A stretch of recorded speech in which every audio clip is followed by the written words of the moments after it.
Welcome to Tamil flavours. இன்னைக்கு நம்ம பார்க்க போறது சிறுநீர் கல் கரைய ஒரு மருந்து. அதுக்கு தேவையான பொருட்கள் இளநீர், நாட்டு சர்க்கரை 1 ஸ்பூன், ஜீரகம் 1 ஸ்பூன். இது எப்படி செய்யணும்னு சொன்னா, இப்போ நான் அந்த இளநீர்ல உள்ள போடுறேன் பாருங்க.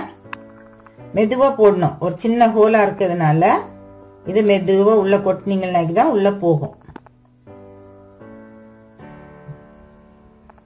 இப்போ நாட்டு சர்க்கரைய உள்ள போட்டாச்சு. இப்ப ஜீரகம் அடுத்து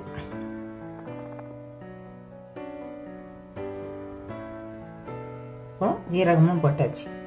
இதே மாதிரி போட்டுட்டு நம்ம ஏற்கனவே எடுத்து வச்சிருக்க இந்த மூடிய இதே மாதிரி வச்சு மூடி வச்சிடணும். ராத்திரி ஃபுல்லா இது அப்படியே இருக்கும். நேத்து ராத்திரி நம்ம ஜீரகமும் நாட்டு சர்க்கரையும் போட்டு மூடி வச்சோம். அதை இப்ப நான் ஓபன் பண்ணி எடுத்திருக்கேன். எடுத்துட்டு இப்ப அதாவது பாத்திரத்துல ஊத்துறேன் பாருங்க.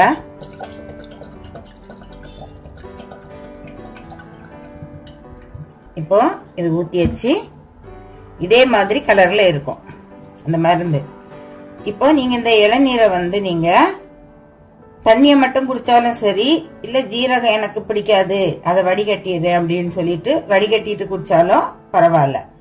எப்படினாலும் சரி 10 நாள் சாப்பிடுங்க. நீங்க தொடர்ந்து 10 நாள் காலையில இத வெறும் வயிற்றுல சாப்பிட்டுட்டு வந்தீங்கன்னாக்கி உங்க சிறுநீரக கற்கள் எல்லாம் கரைஞ்சி உடம்பு சரியாயிடும். இது நான் ட்ரை பண்ணினதுனாலதான் உங்களுக்கு நான் சொல்றேன். இது நீங்களும் ட்ரை பண்ணுங்க. சிறுநீரக கற்கள்ல உள்ள கஷ்டத்துல இருந்து விடுபடுங்க. இது உங்களுடைய கமெண்ட்ஸ் ஷேர் பண்ணுங்க. தேங்க்யூ ஃபார் வாட்சிங்.